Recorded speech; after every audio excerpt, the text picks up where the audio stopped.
Okay, we're back again. BAM BizTalk Podcast. Have a special guest today, an OG in the Midland food industry, Mr. Todd Brown of Brown's Barbecue. How are you doing? Hey, I'm doing fine. Thank you, Angel. I really appreciate being on the show. Thank you for your time. Absolutely, man. I'm glad and honored that you could make it because, I love food. And, anything else that I love besides food, I love barbecue food. Oh, yeah. Oh, yeah. Yeah, man. And I've been seeing you on social media and you have a vibe that's chill and playful and open. And I appreciate that, because you can't take yourself too seriously.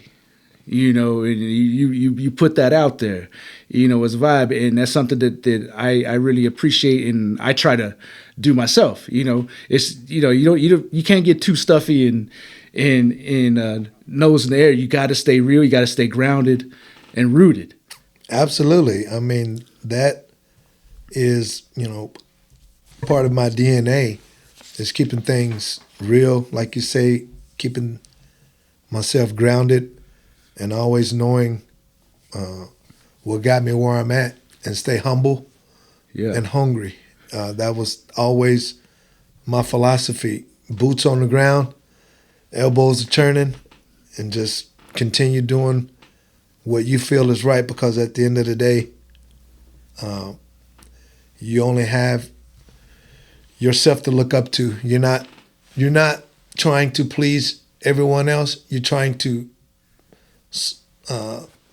take care of your inner self as far as what you're trying to become, because you have to prove to you that you can before you can, because at the end of the day, everyone else's opinion, it does matter, but ultimately it's self-gratification that you're seeking.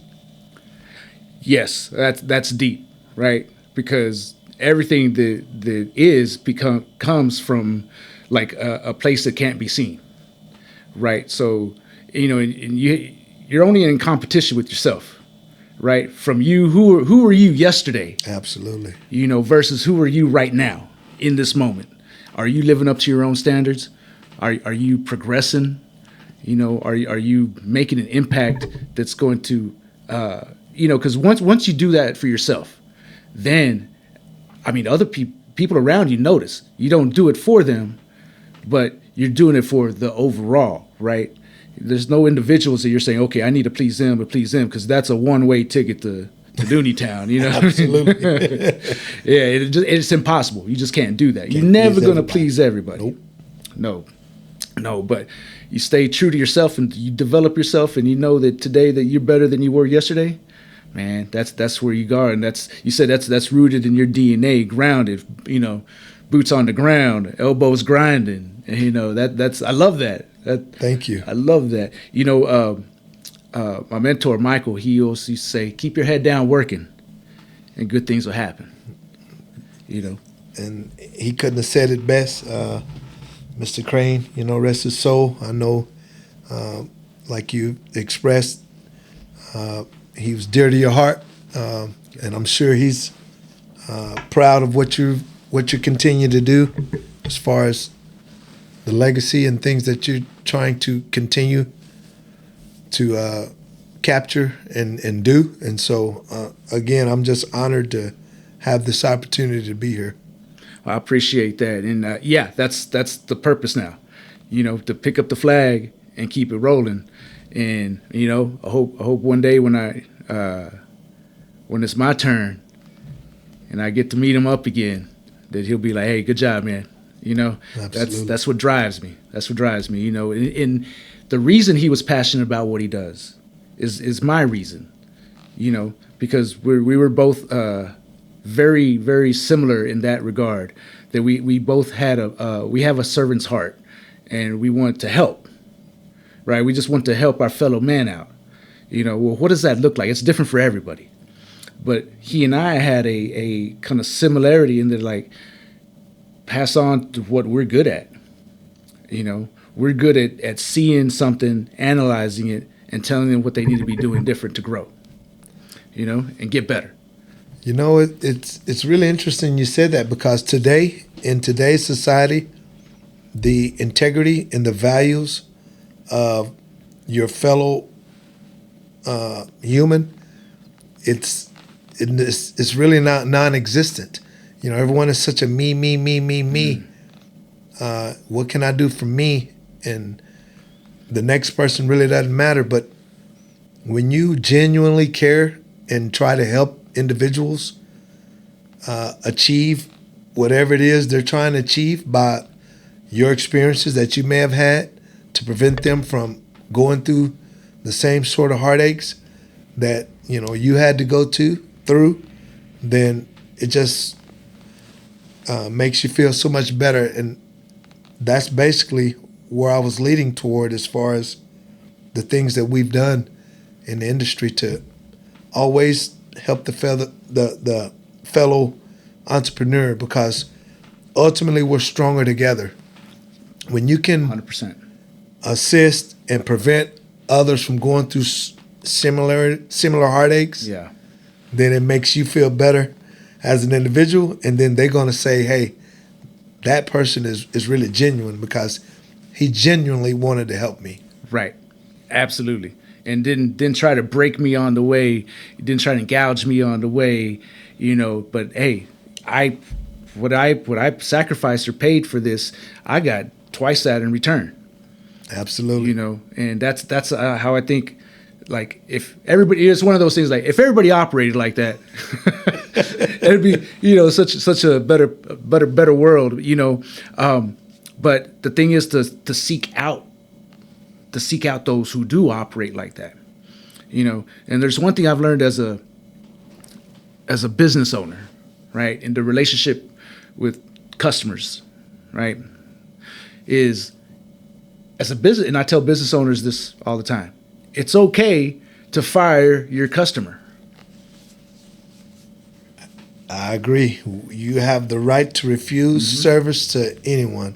Yeah, and if there's a customer that's just going to cause more headaches, take up more of your time, going to nickel and dime, you know, then they're not going to listen to a word of advice you tell them anyway. You know, they're not going to take what you're trying to help them with. You know, they just want that quick answer right now. Hit the buzzer, and make me a millionaire now. You know, it's like, what do I have to do to be successful? Tell me. Well, I'm trying to tell you, but you're not listening. And we're already an hour and a half deep into this, 45-minute session, and you haven't listened to a word I said. So I don't want to work with someone like that. So it's okay to say no. And I think it's in your personal life too, setting boundaries is healthy. If you set those boundaries and now you're rolling in your lane, so if you don't allow yourself to be taken advantage of here and there, and you can better navigate, and you'll gain more respect from people when you go down that road. And it's something I've learned over time. And it's something I really learned from Michael is, hey, it's okay. You don't have to eat it all the time. You don't have to eat crow all the time. It's okay to be selfish, huh? I mean, in so many words. In so many words, yeah. Yeah, it's okay. But speaking of your where you're at right now and what you had to go through, tell us a little bit about your background. I know that you said that you put a lot of time in working for other restaurants and coming up, and just what was where did you start out at, and how did you get to where you're at? Yeah, that's a great question. I started in restaurants when I was 14 years old. I was a dishwasher at Chili's right off Loop 250 when it first opened up. I'll never forget it. I'll be 55 this year, so that was several years ago. Yeah. I used to wash them dishes and watch those cooks on the cook's line, and it was always embedded in me to be in the restaurants. My dad was from Texas. He moved to California when he was a kid and cooked Texas barbecue out there, and I was born in California. And he met my mom out there, and so my mom brought me back to Texas when I was 5, but I would always go out to California from the time I was at least, as far as I can remember, 10 years old all the way through high school, 18. I'd go out there and hang out with him every summer. The barbecue scene is what he did. He cooked barbecue and had 3 restaurants out there. Oh, wow. 3 restaurants, man, and he did really well out there. He was doing it. He was doing it, man, and he got ill, of course, back in 2002. And like you said, my restaurant experience back in 2002, and from 1999 till, actually it was 97 through 2002, I worked for Catabaron Steakhouse, which is right here off by your office. I managed that place for several years, and it was back in 2002 when I had to resign from them. I gave him a 5-week notice because my pops, I told him, I would keep his legacy going to start a business. And so I went all in. I resigned from Catabaron, gave him a 5-week notice. I trained probably 15 guys how to do my job. I just kept training. Every day they would send a new person in to train, and I remember resigning 3 days before Valentine's Day. It was February the 11th, 2003, and it was like, 2002. February 2002, that was it. And so once I resigned, I went all in, man, and I told you, August the 18th is when we started Brown's Barbecue of 2003. August 18th, 2003. Yep. That's the day I married my wife. That's the day I started Brown's Barbecue. That's the day, it's our anniversary. I married her on that day, and it's her birthday. Man, that's a powerful date for you, man. Yeah. Well, my birthday's the very next day, the 19th. Absolutely. Yeah. So I started driving around town and selling burritos out of the back of my truck. I just would roll them up, just drive around town, and then here we are. Since 2003, here we are in 2024. So I got 21 years. In August of this year, it'll be 21 years of just grinding out here, trying to make a name for myself. Man, I love that. Hey, so for everybody listening, listen to what he just said. He quit his job and started rolling up burritos and drove around to follow his dream. That's powerful, because he just did it, right? Like that, the thought process building up to that, you already knew what you wanted to do, and it's not like, you already had the building, you already had this, or you had a business plan, you got funding, and you had investors. And no, you got in your kitchen at home, and you rolled up burritos and went out and sold them. And it was a promise I gave to my dad. It was on his deathbed. It was like, man, I promise you, while he was dying, I'm gonna keep this going. So I had no choice, because when back on the 11th of February, the district manager came in and he said, "Are you sure that you want to quit?" And I was like, "I don't have no choice. It's a promise I have to keep." So yes, I went all in. I didn't. For me, Angel, it was the fear of regret rather than the fear of failure. Mm-hmm. I wasn't afraid to fail. Right. What I was afraid of is being the age I am today, and the fear of regret, wondering what would have happened if. Mm-hmm. So I had to do it, no matter what happened. I had to do it, and so because I don't like regret, wondering what would have happened if. That eats you up. It plays with your mind mentally, physically, emotionally, and just wondering what. Because you never know. You never tried. That's beautifully said. Yeah, and what's that? Les Brown. You know who Les Brown is? He's a motivational speaker, and he said a quote saying, you don't want to be on your deathbed surrounded by the ghosts of your regret. Whoa. That you had that inkling to move you forward, but you didn't follow it. You shut it down. It's something that you knew you had to do. You felt it every fiber of your being just to do it, but you let it pass and you didn't jump on it. You're going to be regretting that later when you're older. Mm-hmm. And I think you're right. You have to go all in. You have to go all in. And that motivation for that, because you're latching on to that and you're using that as fuel to go to every day, get up.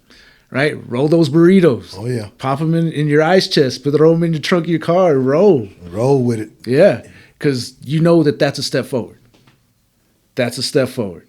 Yep. Because there comes a point, because I've had lots of jobs working for other people, and I always wanted to start my own business, and then when I did, well, I had 4 of them going at the same time. Whoa. A little overkill, I know, but I learned a lot. I had a mortgage, a wife, family. I had the whole 9. But I was every day juggling 4 different businesses just to pay the bills. I had no idea what I was doing. But all I knew was like, okay, did I make enough today to pay my bills at the end of the month? That's all that it was about, right? So I wasn't afraid to fail because eventually those businesses failed. But what did I gain from that? I gained insight. And then when I did start a business again, I had resolve that because I had already failed. I didn't have that fear, because if I fail again, well, all right, well, I'll just pick back up and keep rolling. One way or another. I definitely can relate to that because for us in 02 and 03, starting out, it was so much resistance in what I was trying to obtain. And so it was tough. But like you said, you got to figure out how to pay the bills. There was times where for us, my kids was in school, because I raised all my kids, took custody of them and raised them all when I come home from being incarcerated and remarried. But there was times when they were in school and our services would be turned off at home. So they would turn off the water and the electric, not simultaneously, but either one of them was off. Yeah. And so you could write a check back then and float it to where you go make money to take care of whatever services was. So it was some rough times getting started. Yeah. That's real what you just said. To float it. You can float back then. You can't float nothing now with ACH is hitting right off the bat. Quick. Oh man. Yeah.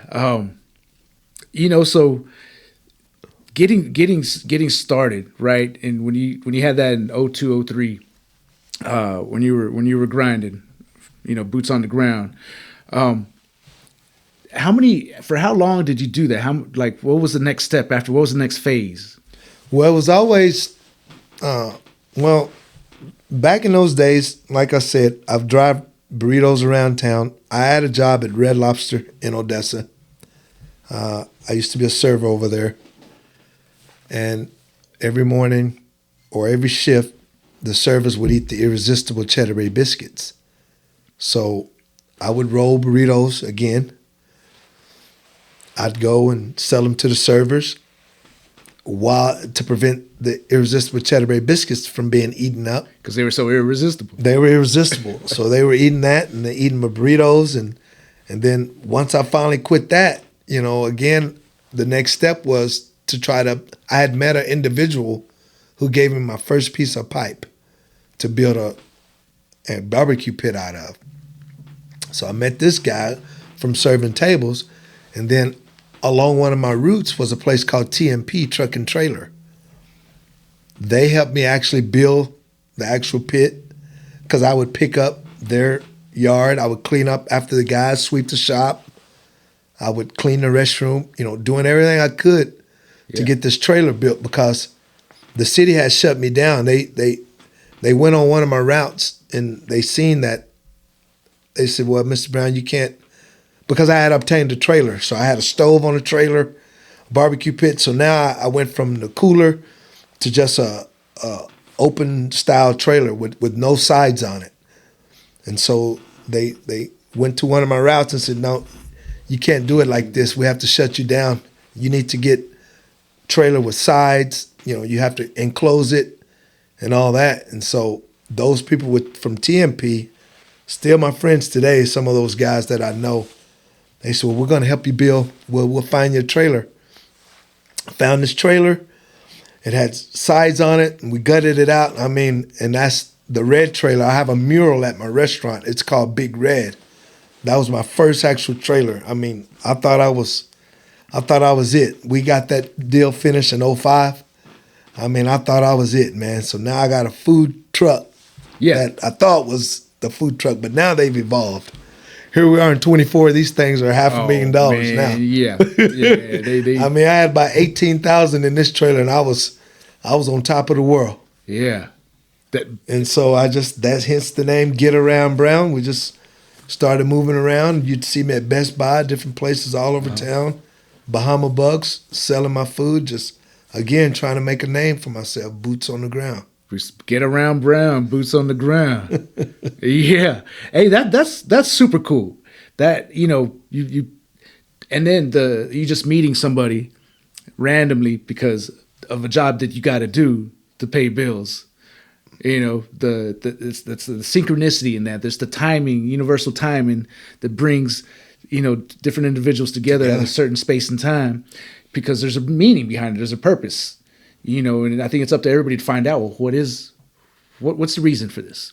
And yours was obvious at that point. That was like, oh, you just in conversation. Oh yeah. Oh, hey, I can help you do that. Oh, you got to piping. You start putting your trailer together, and then let's get into this. It's like the rules back then, as far here locally, as far as food trucks were concerned, weren't the most favorable. No, they were not favorable.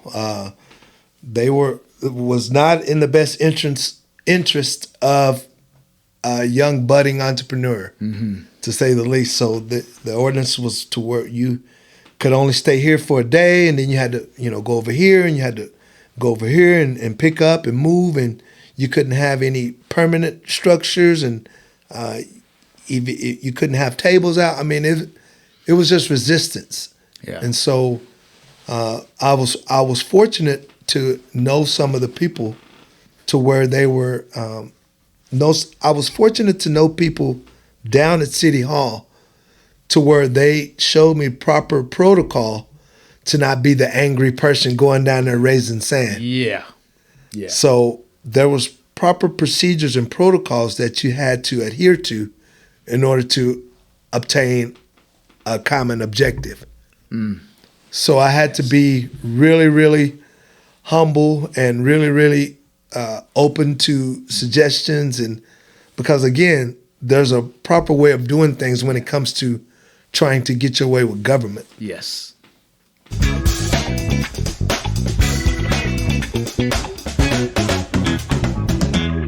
This podcast is brought to you by Best Brain and Body, a center dedicated to guiding you toward unmatched mental and physical health. Imagine a transformative journey, finding solutions to life's challenges, and forging new relationships with yourself and others. Through tailored coaching, brain health education, and lifestyle enhancements, Best Brain and Body creates a profound connection between the mind, body, and spirit for overall wellness. Best Brain and Body's holistic strategy extends from improving brain functionality to fostering gut health, designed specifically for each individual. The latest wellness research and a dedicated team of certified experts from Amen University and the Institute for Integrative Nutrition are the backbone of Best Brain and Body's commitment to community growth and success. Take the first step towards the best version of your life with Best Brain and Body. Engage with them online or reach out today and start on a steadfast journey toward health and wellness aspirations.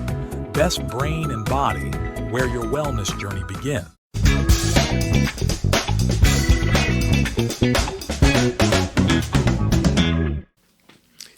Yes, 100%. And the fact that you're open to listen, and jump through those hoops. Basically, they say, hey, you have to jump through this hoop. You're going to have to jump through this hoop. You're going to have to jump through this hoop, Because some people just say, well, it's this. Why can't I just have it? Just give it to me, right? Well, nope. You ain't getting nothing, But so you went through the process. You're the first one to really push against this, so much so that you even started your own organization around this. Can you talk about that a little bit? Yeah, well, back in 2014, we started the Modesto Mobile Food Vendors Association to really help advocate and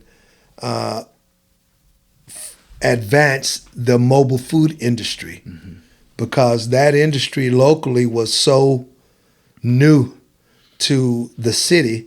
You had ordinances that was adopted from places like Austin, San Antonio, Dallas, that the city of Midland finally adopted and adhered to, that opened up the industry to be able to flourish.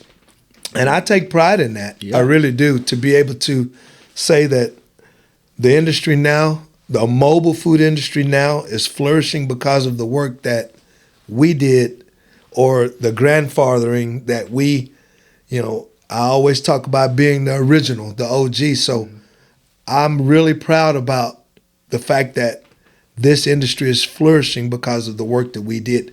And it's the truth. You can get some of the best food, as you talked about, from individuals that are mobile. Yes. Because they have to start some kind of way. Because ultimately, like you said, you can't just start off in a great big restaurant and have all this funding and buying all this equipment. You can't do that starting off. No. Because how do you know your product's any good? Because ultimately depending on the people. Yeah. I mean, because you got to put in that work. You have to keep the knife sharp. You got to keep at it, testing. You're changing it up. Test what's going to work or not. And so I mean, that for me, that's I love to hear that story, because I grew up in Austin. That Austin kind of that culture. Live music, good food, chill vibes. That's the reason why when people come here to BAM in our patio, that's what I want to offer. That I want to offer a chill vibe. I want to offer live music and good eats. So what else is conducive to good networking and meeting and talking to people? I don't think it's your typical hors d'oeuvre with the a fancy glass of wine and kind of, you got to be careful what you say, and you don't people like us don't really feel too comfortable in those situations. You know what I mean? But everybody feel comfortable at a barbecue. At a backyard barbecue, everybody feels comfortable. Because you don't have elevator music playing. You got some music playing. It's getting your soul and you're vibing, and it lets you express yourself more. It's just something to good food and in a good environment that's conducive for that. And so what you're saying is you kick down the door for Midland to start to grow that culture here. Because not only is the food truck scene blowing up, there's all kinds of examples of food truck getting into a brick and mortar, and it being successful. And honestly, I've talked about this before. I think that that's the new restaurant business model. I think that's a safe bet. If you can be successful in a food truck and prove yourself and do it right, then you can be successful when you get into a brick and mortar.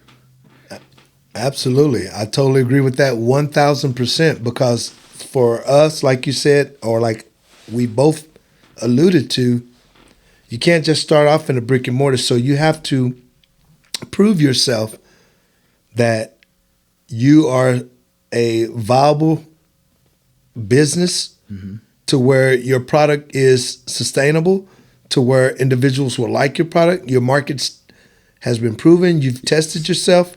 And so now you can take the next step and obtain funding, things that you help individuals do. I see Marty G's. Shout out to them. They got a great place now over there off the Business 20. Yeah. To where, and so that's what it takes. You have to crawl before you can walk. 100%. And once you are crawling, then you can start taking baby steps. And then if you're fortunate enough to obtain funding to do the brick and mortar, then do it.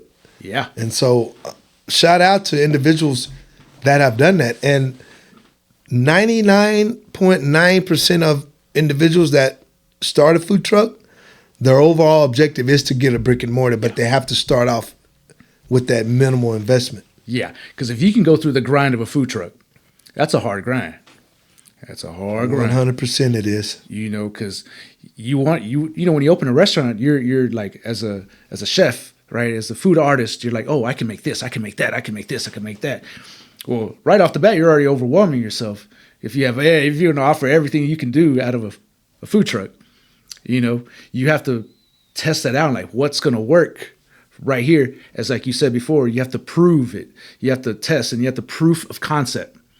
Does your concept work, and do people want it? Are they going to keep coming back for what you offer? Without question. And then now it's favorable for those individuals now with social media and things of that nature.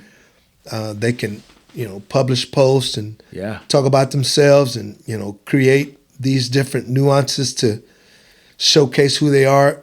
It's so much fair. And I'm proud to see it because we're only stronger together, and you want to see those people succeed. Without question, because as a consumer who consumes goods and services for immediate consumption, they have the right to go and pick and choose where they want to eat. And so they're going to give you an opportunity. Yeah. Without question. It's how you take that opportunity that they take from you and run with it and build on it. Right. Season the moment. And to do that, you got to be ready constantly, right? Constantly be ready. Everybody's going to have an off day. It happens, right? It's the randomness of things, but the more consistent you are, the more prepared you are for that opportunity. If the right person comes in and tastes your food and like, oh my gosh, like, hey, I run a company of 1,000 people, and I'm looking for a caterer to have the corporate event of the year, right? I would love to have you, right? That's a golden opportunity. Without question. But if you weren't ready for that moment and your food's okay most days, but not this day, it's a missed opportunity. You got only one shot to make a first impression. Yeah. And so your first impression has to always be, like you said, if you're off that day, it's unfortunate. But for us, that's why I always feel I always have to be there, because if it's not right, it's my fault. And so I'm the one got the blame. And so there's some instances to where, people weren't happy. You're not going to, like we said before, you're not going to always make people happy. Yeah. But the fact that you've done your best is good enough for me to accept. I did my best. Right. And so, but that's where we are today. And just trying to continue to move forward with the brick and mortar. We've been there for 9 years now. Man. 9 years, man. And people are like, man, and there's people still right today that don't think that we're still around because we're not on the streets in the food truck anymore. So when they find out that we're at 4200 West Illinois and lease space 260 in Midland, Texas, they're overwhelmed. They're like, wow, what? You got a restaurant. And then when they come in and see all the history, the walls and all the things that we, have in there that, says who we are and the journey that we've been on, they're just blown away. Yeah. Yeah. Super cool, man. Super cool. Yeah. Yeah. It's 9 years. Congratulations. Thank you. Because the restaurant business is one of the hardest businesses to be in.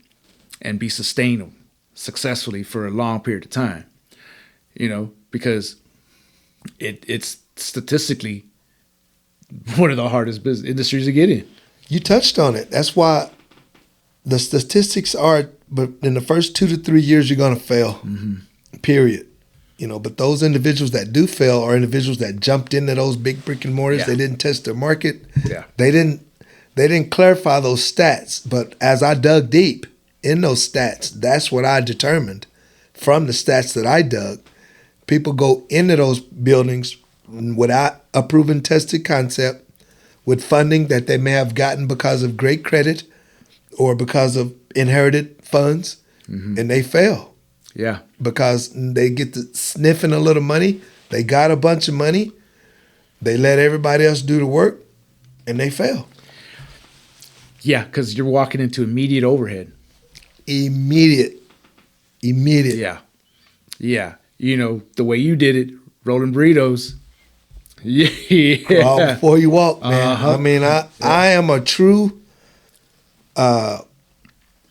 example of an individual that has built something from nothing.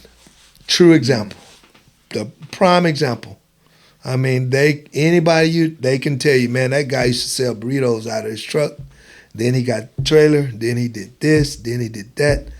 Just one step at a time, because nobody, you're not going to be given anything in this life unless, like I said, perfect example, inherited money, or you had great credit.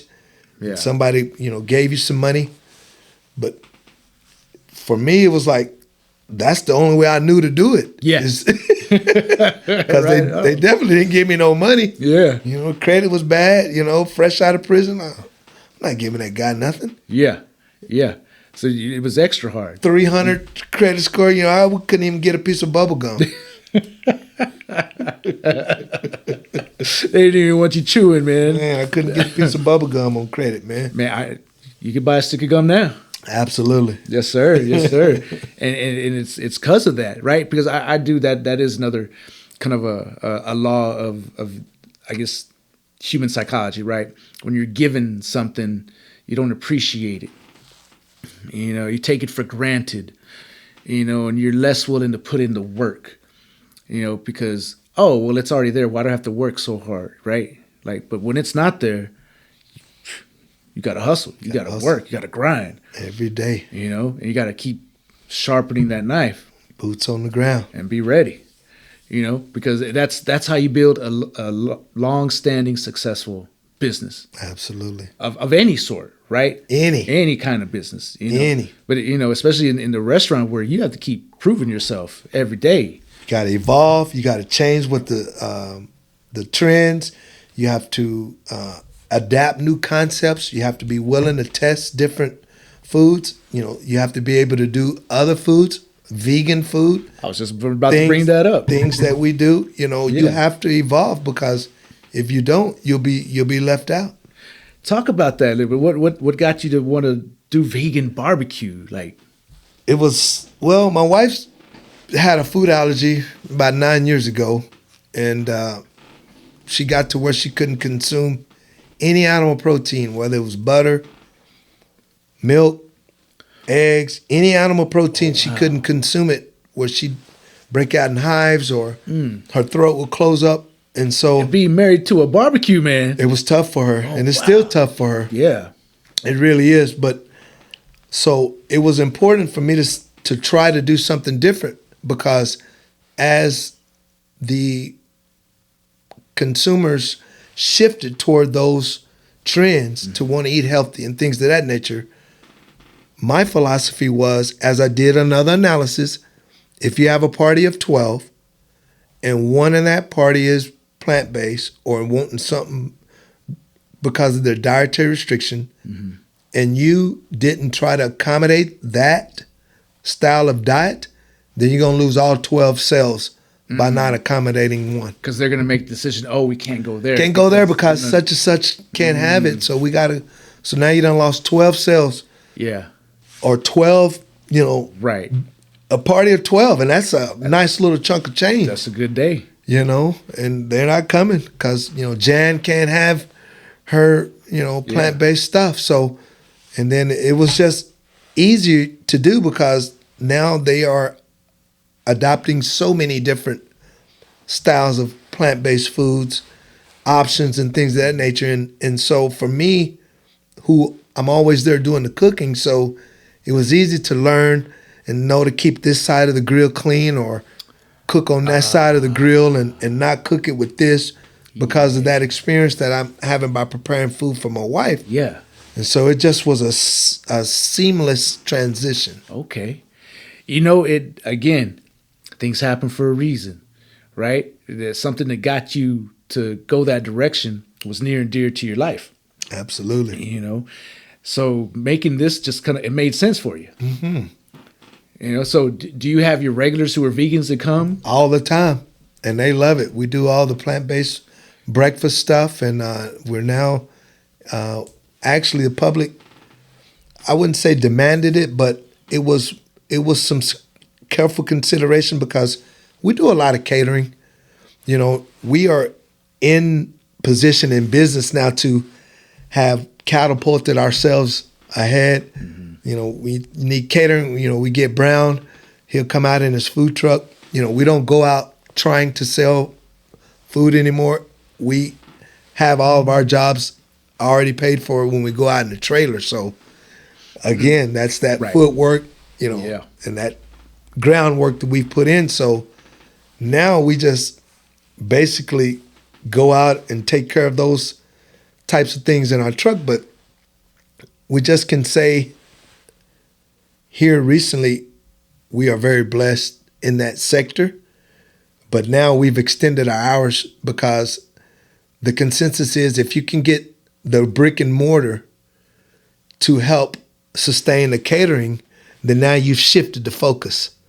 So now you don't have to depend on the catering to pay the bills because now the brick and mortar is taking care of the bills. Right. Because you've extended your hours. And so I had to weigh all those options because, again, someone can call and say, hey, we need you to go feed this crew over here. You're going to go because it's going to take care of a day of sales. But now, like I say, after that consideration, we just extended our hours. So now we can say, well, we can't cater that day. We can only cater this day. Mm-hmm. So you shifted the focus to where you're not depending on the pump jack money. Because you know how the pump jack money does. They'll cut your ankles off in a heartbeat. Quick. And then you ain't got nothing anyway. Right. So if you can build those brick and mortar sales, now you have shifted again the focus to where when they call to cater, I can't do it only on these days. Right. So that's valuable what you just said. Because that you're at a point there for now you're controlling the conversation. You're controlling. You have the leverage now. Whereas before, when you're starting off, I'll do that. Yes. And then you wear yourself thin, you're so overwhelmed. Whew. And then, especially when you start offering to do jobs for less money, right? Because now they're nickel and diming you. They're trying to get the most for the less. And back then you felt like you had to say yes. Absolutely. It's a job. And honestly, when you're first starting off, some of those you got to eat. You got to get it. Got to eat it, right? But you've built yourself, you've gone through the motions, you've gone through the process to where now that you can control that. I call it the terrain. Success for me is defined by the journey.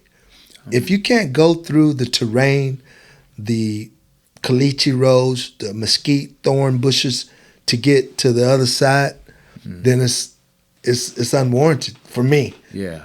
So that journey to success is very important because, again, like you said before, it's valuable now. I've valued the success because of the journey I had to go through. Yeah. It was an inherited success.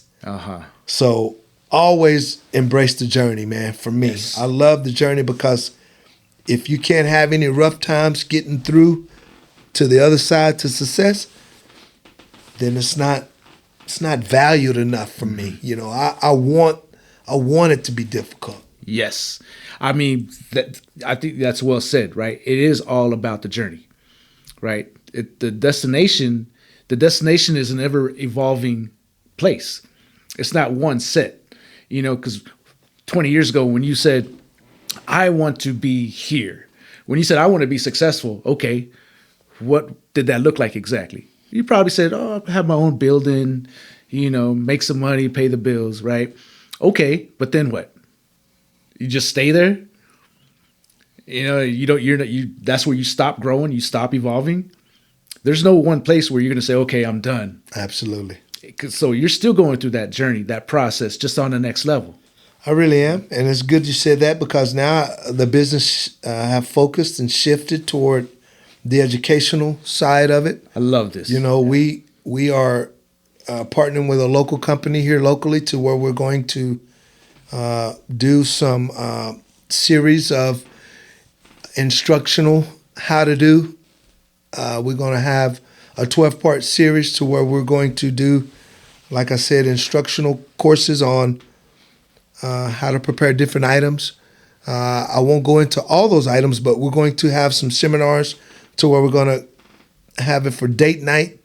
You're going to have team building events to where you can, let's say John and Jim has been bickering. You're going to give them these tickets and say, hey, go to this course and build some bonding. Let's stop bickering. So you're going to come, and now you're going to be able to prepare these products with us at our facility, and we're going to show you on an industrial style setting on how to prepare these products. But not only that, you're going to take this recipe with you from an individual who has a proven track record on these different products, and you're going to have that recipe for a lifetime. So you're putting on these different workshops, seminars, and you're going to teach a new recipe every time. Absolutely. And the process it takes to get there. Yep, the ingredients and the procedures, the prepping, and what it takes to prepare this cut of meat and how to prepare this cut of meat. Because at the end of the day, I'm not a chef. A chef has the artistic ambience over what I do. I'm a chef by heart. I'm a chef by taste. My food is going to taste just as good. It's going to look pretty, but not as pretty. Because I'm not going to do the rose petals and the ice sculptures and all of the fancy stuff. Right. But I'm going to teach you the same way to get to the end result, which is the taste. If it tastes good, it's going to look good. Mm-hmm. A lot of people say if it look good, it's going to taste good, but that's not always true. Yeah, that only goes so far. I mean, my mind says, "Oh, that looks like pretty." Yeah, you taste it like, what is this? What is they doing? Yeah, no, that's true though, man. Because let's take you said like gumbo, right? That don't look pretty. No, like what? But man, once you dip into it, I see what they're doing here. Mm-hmm. Right, all those different flavors just going off. You're like, okay. And I'm excited about it too, Angel. It's just that, as you mentioned before, what else can you do with your business? How can you evolve? How can you stay ahead of the curve? And that's always important for me. Yeah. I've always had to be one up. Yes. I've always had to be ahead. That was important because people follow trends, but there's only few who are trendsetters. Oh, I like that.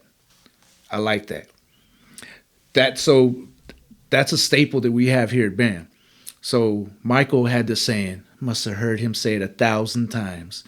And anybody who's been around us, heard him say it over and over again. And his thing was and he related this to life, just like in a marriage or a relationship or, in business, you have to keep it fresh, new, and exciting.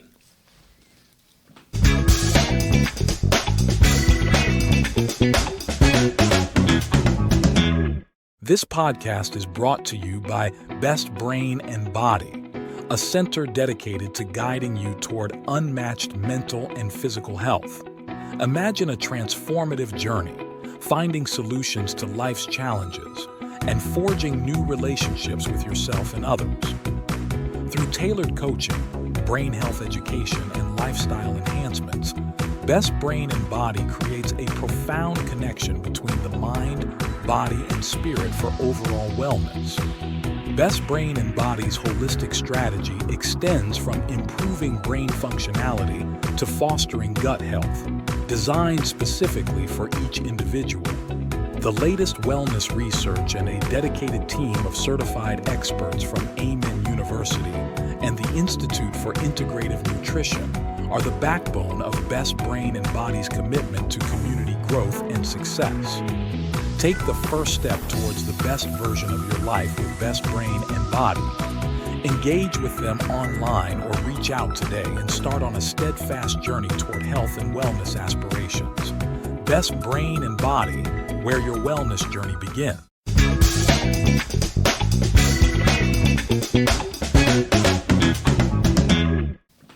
Fresh, new, and exciting. Wow. Constantly. You have one thing, that's great. You know, pat yourself on the back. Okay, what's next? What's now? What now? How are we going to do this now? What's this look like? What other services are we bringing on? What other partnerships are we creating? You know, constantly just going. Because if you stop, you're going to plateau and somebody else is going to jump in front of you. Leapfrog you. They're going to leap right over you, you know. But if you keep changing, we're not talking about changing to where you're going to go into you're going to open a garage shop, you know, and be the cars. Be the mechanic in there. But keep it, you know, if you stay in your lane and you own in your lane, and you changing up, you're tweaking that engine, you're like opening up the carb, or, you know, like you're staying in your lane and you're progressing, you know, where people are like, oh, I didn't realize that you were doing this. Oh yeah, we kicked that off about a month ago. You know, what you think? They're like, okay, what are they going to go do next? Absolutely. You keeping them interested now, you know, instead of you having to push, you know, now it's okay. Well, it's you're a magnet now. Now they're coming to you because you got something new going. Like this thing, I'm really excited for you and where the direction you're going with this. Thank you. You know, because now you're educating people, you're providing value. And in any business, that's what it is, right? You're providing value. And so by doing this, you're proving your expertise and in your field.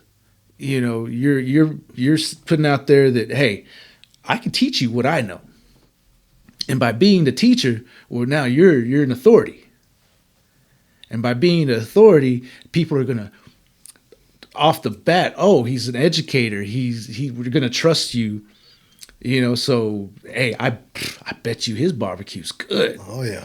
You know, so then it's like, I'll go check it out. I gotta go check it out. Oh yeah. You know, before they even get there, it's already good. Absolutely. You know, then they tell their friends, and tell that, you know. Yep. And and then people that go through it, that's a great experience for them. Without question. And like I said, people just want to be educated. They want to be entertained. They want to be informed. They want to have hands-on. People want to learn. And so when I went to my course and adopted the idea, I was just blown away on the amount of expertise that they had and what I was able to glean from it to be able to adopt in my courses. So I'm very excited to launch this. Our first series should be coming up in May.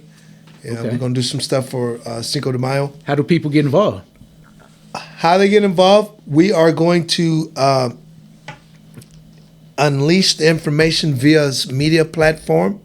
We're also going to more likely use BAM Consulting to be able to get the word out. Yes, sir. As far as what we're doing with these courses and how to sign up. Yeah. And then, of course, at some point in time in the immediate future, we're going to announce the collaboration, who we're doing it with. Awesome.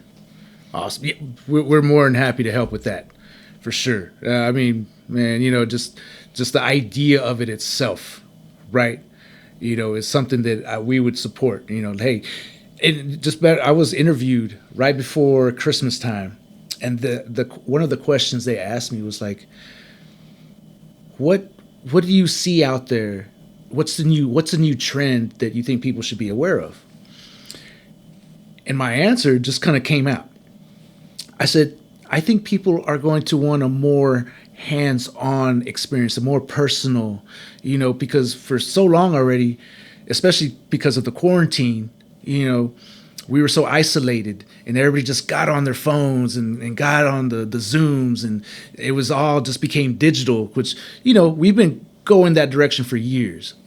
But the quarantine, the COVID is what pushed us over the edge to be like, okay, now we're just immersed in this digital world. Now you got AI coming out that's able to mimic reality almost. It's getting there, So what I think people are going to be craving is that personal connection, that in-person, face-to-face, experience. Absolutely. More and more so, I think that's going to be the case. So when I answered the question, it just kind of came out. But then there's been some conversations I've had since then, and like right now, where that's what makes sense. Mm-hmm. Because especially the younger cats. Mm-hmm. These kids, they're just in the digital world. They don't know any really different. You can even see in how they interact with people. They're awkward. They're not as entertained. And yeah. They're not as entertained. Yeah. And I think there's going to be a point to where they're going to crave that so much, that personal connection, and I think it's up to us who grew up experiencing that to really, bring that back into this younger generation so they have the opportunity to experience. More and more we got to give it to them. I totally agree, because like you said, as the younger generation, or what do they call the millennials, and that's all they know is digital. And so to be able to, provide them with, or that generation that's still coming along with some sort of, hands-on. Yeah. That way we won't lose what Generation X, our generation, the X gen, things that we've known, and the baby boomers and all that. Because now, like you said, you go to a restaurant, you see 1 and 2 year olds with tablets, unengaged, totally left on their own, don't know what they're being influenced by, don't know what kind of pop-up ads are coming through. Man, because there's only so many parental controls you can put on it. Only so many you can put on, and the parents are like, here, take it and just leave me alone for a sec. Right. And then when you take it away from them, unfortunate. It is, because when you take it away from them, I mean, the people who developed these mobile devices, right? Like Steve Jobs wouldn't let his own kids have one. Because he knew. Yeah. It was designed to keep us occupied, engaged, distracted, from because that's what makes the money. Keep attention, eyeballs on the phone, eyeballs on the device. That's why Facebook is free. That's why Google is free. That's why all these free services are there, because it's not free. You giving up something, and most precious of all is you giving up your attention and your time. Absolutely. And you can say on there, oh, well, I use it to learn all the time. Really? Is it? I mean, because I know I get carried away. If I'm on there, I'm like, oh yeah, I learned, and then you veer off. Hour's gone. Hour's gone. You're like, what am I doing? An hour, and then a whole hour is gone before you even know it, bro. You realize it. Yeah. So those things are super addictive. And we came up, without any of that. We came up drinking, water out of hoses. Yes, sir. You don't see that no more. Playing football in the front yard. Yeah. Playing like you're Walter Payton or something. Dodging cars because they ain't slowing down, man. Absolutely, man. So it's a totally different world. And I think that your program, we need more of that to, where we're given that face-to-face, that person-to-person experience of, hey, this is how you do something, and this is not just how you do it, but this is how you do it good. And I'm going to show you and not give it to you digitally. Right. by some sort of person you don't even know who's giving it. Yeah. That may not even be the one giving it because of artificial intelligence. Yeah. Man, we went to a place called the Sphere, and they had this artificial robot. You ask it a question, and it would just answer the question. That place was nuts. It's called the Sphere in Vegas. In Vegas. I'm going to be there in a couple weeks. Go to the Sphere. Check it out. Go see a show called Postcards from Earth. I've heard that. You're the second person who's told me that. Nuts. Okay. Nuts. You got to see it. Postcards from Earth. 10-4. I'm on it. Yeah, I got to see it now. Yeah. Because that's wild.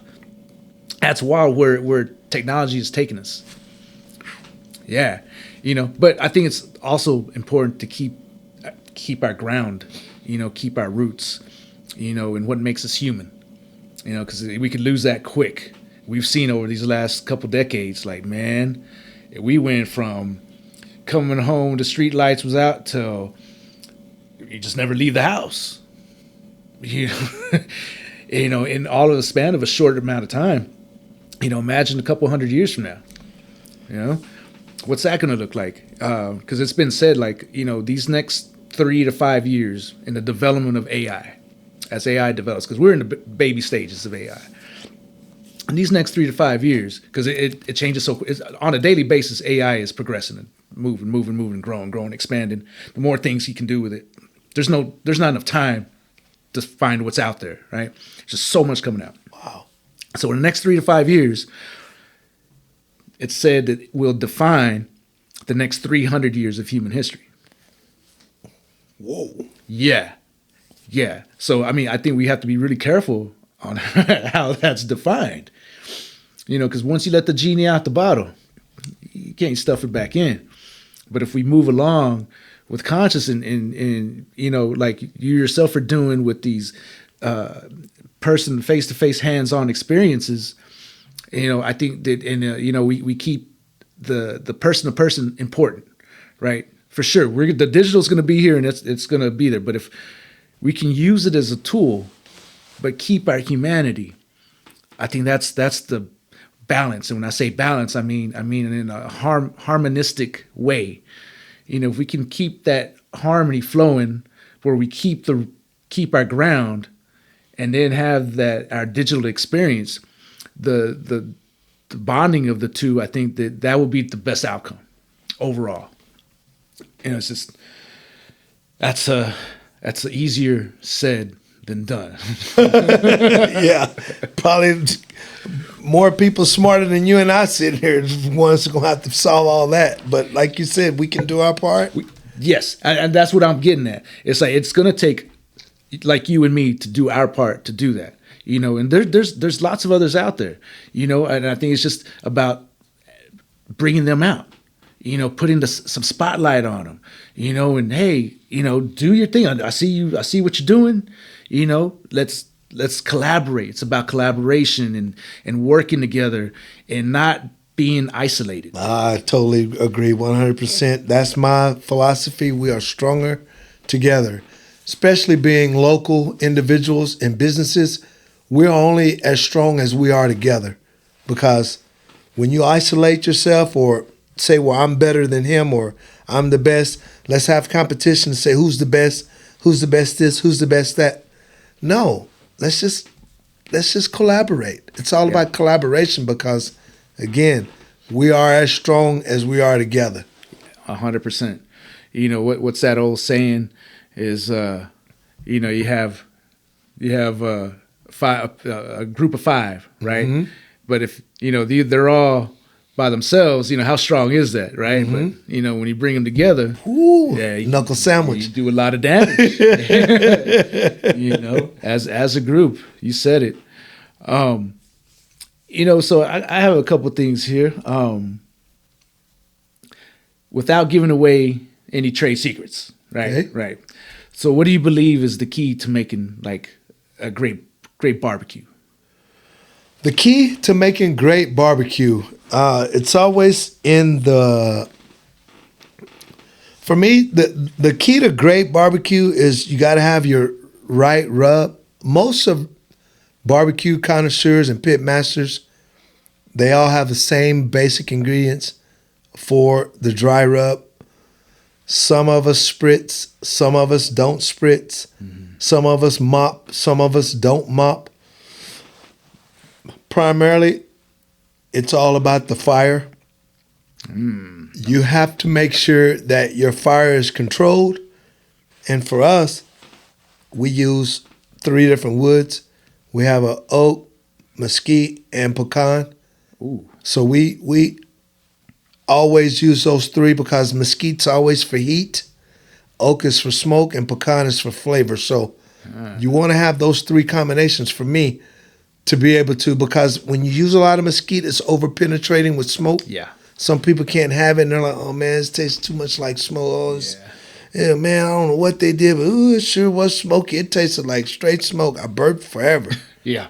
You use pecan because it has a nice little sweetness in it, and then the oak's always for smoke. So you always want to look for a blue smoke from your offset smoker. I'm finally fortunate enough to be able to cook off of a 1,000-gallon offset smoker. So yeah, we can kind of, things have gotten a little easier for us as far as cooking barbecue. We use a Moberg smoker from Dripping Springs. Yeah. He was on Texas Country Reporter a while back. Took me a year and a half to get my pit, but once I got it, it made my job a lot easier. But you always want to make sure that you use a lattice style when you're stacking wood to make sure that you have the right, and you want to run about 250 to 300 degrees once you've getting your actual penetration of your smoke, and you get your nice bark and things that you're looking for, and then you let it rest for 225, 250 for a few hours, depends on what you're cooking. But the key to great barbecue is always fire management. And I'm sure probably 80% of pit masters are going to tell you that. It's all about fire management. Fire, yeah. Man, I can't lie. I'm salivating just listening to you talk, man. But you started off talking about, rubs. Now, you have your own. I do. I have my own dry rub that I use. But like I say, most of us pit masters, we use the basic ingredients. Chili powder, paprika, garlic powder, salt, pepper, and then it's just what you do from there, how much of it. And then we also just have our barbecue sauce now. We have it bottled. We have it in Midland Meat Market. Nice. We also have our barbecue sauce in Boomer Bus adult beverage store. We have it in another local knife company called Bear Claw. Yeah. Yeah, we have our sauce over there as well. And so we're just trying to find our way. Yeah. Trying to find our way. That's amazing. That's cool when you have your own product out there. It's got your label on it. It's a form of branding. Not only do you cook it, but you're providing, the good stuff, right? Oh yeah. How it goes together. And now your classes, man, you're doing the good things, man. Thank you. Doing the good things. So another question I had here for you, it's like, what do you see for Brown's Barbecue as your legacy? Like, at the end of the day, you're riding off into the sunset. What's Brown's legacy? Wow, that's a great question, man. The legacy is going to be, that's an individual who started something from nothing. He kept a promise, and as he rides off into the sunset, and as he has franchises, that's the next goal. We want to franchise, and we're working on an exit strategy. Okay. I'm at the age to where I've built the brand. I've got the product. I've got the concept on how to make the product. We have the how to do videos. We have the SOPs, which is the standard operating procedures on how to do these things. Now what's next is working on the exit strategy. And the legacy will be just that. This guy started something from nothing.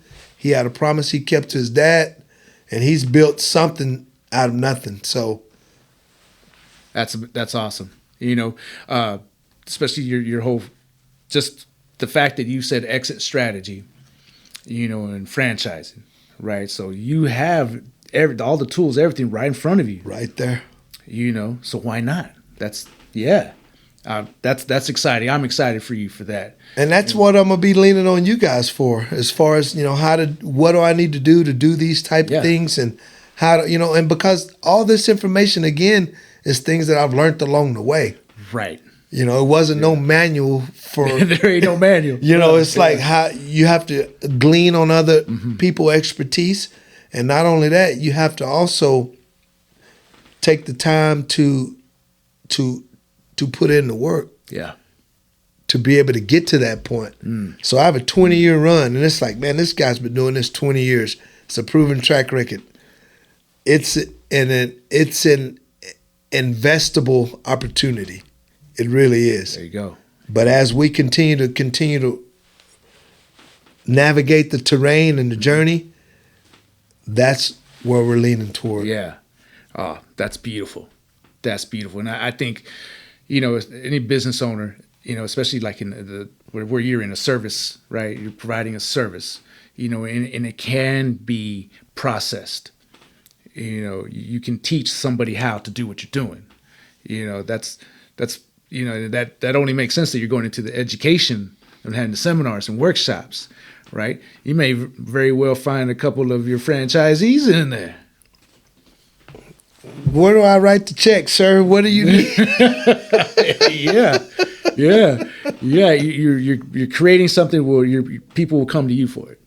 And that's the shift that we've shifted toward on the business side. Like I told you before, we have a brick and mortar. We've been there, like I say, 9 years. We are extending our hours to Tuesdays, and we're opening on Wednesday, Thursdays, and Fridays to 8:30 p.m. and Saturdays from 11 to 6. But as we continue to make this model work and grow and maximize its full potential, because it was always told to me, if you're able to make 2 locations work in one city, then you're ready for franchising. So until I can say, okay, well, I'm ready to make 2 work in one location or in one city, then you're ready. But I haven't really let this one restaurant do its maximum potential yet because of the catering. And like I say, so that's why we're shifting. So if we can shift to say, okay, well, we're having these seminars on these days we're open from till this time, and then on these days we cater. So now we can fill in staff, and right now we have about 6 staff members, including my wife and I. So we have a total of 6. But now as we continue to expand these hours and do different things, then we can see how well that's going to work to be able to say, okay, now let's think about something else. But I think with the seminars and how-to-dos and the educational courses that we're about to construct, we're going to be busy enough with that. Yeah. Oh, yeah. If you're not busy now, it's coming. You're about to be. But hey, that's a good thing, because you're going to learn a lot from it. And it was told to me, if you ain't teaching, you ain't learning. Oh, yeah. I like that. I do say that there are different aspects of teaching, right? Because, you can be, just throw it out, you could be a college professor. You could be a teacher teaching from a book, right? That you didn't write the book, but you're teaching from it, right? So there's knowledge there, and it's definitely valuable, right? Because you're transferring knowledge onto others.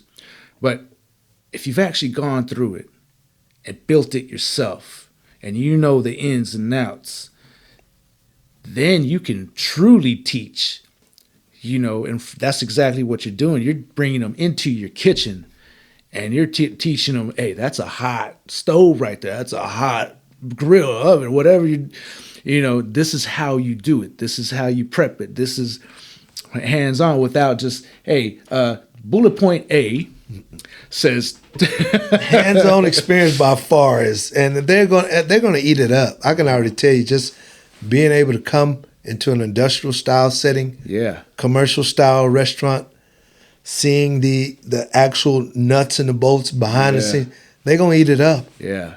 I consider myself, I'm not bad in the kitchen, if you can tell. I know what I'm doing, somewhat. But, man, I think I want to take your class. I'm excited about that, for sure. You're probably going to see me in there, man. If I can make the time to do it, I'll be there. Absolutely. We'd love to have you. Heck yeah, man. Well, Todd, it's been a pleasure. I've enjoyed the conversation, and I'm sure the listeners are gonna get some value out of this for sure.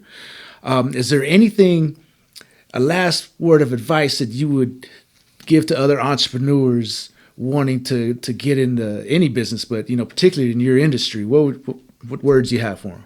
Oh, that's a great question. I had an individual ask me just last week. He said, "You're 55. What would your 55-year-old self say to your That's a good way to put it. 9-year-old self?" Yeah. And for me, I would, and you asked the question, what would I say or advice I'd have for these individuals? Whatever business you're deciding to start, in particular the restaurant industry, is don't allow yourself to fall into the regret. I keep harping on that point because that was so important for me. Yeah.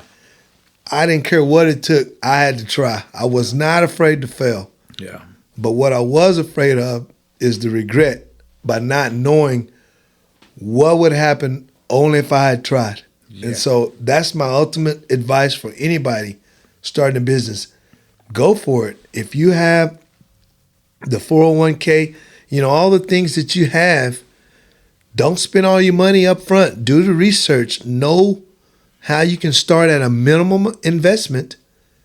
Research what you're doing. Very important. Know the ins and outs. Don't get a big $1 million or $500,000 loan Yeah.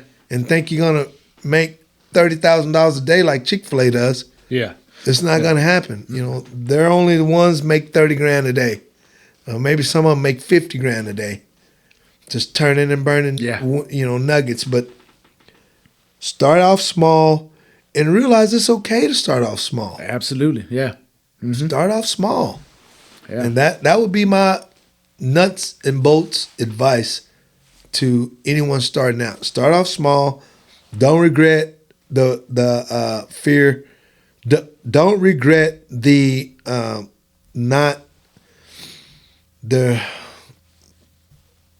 fear. I mean, don't regret it. I mean, do it.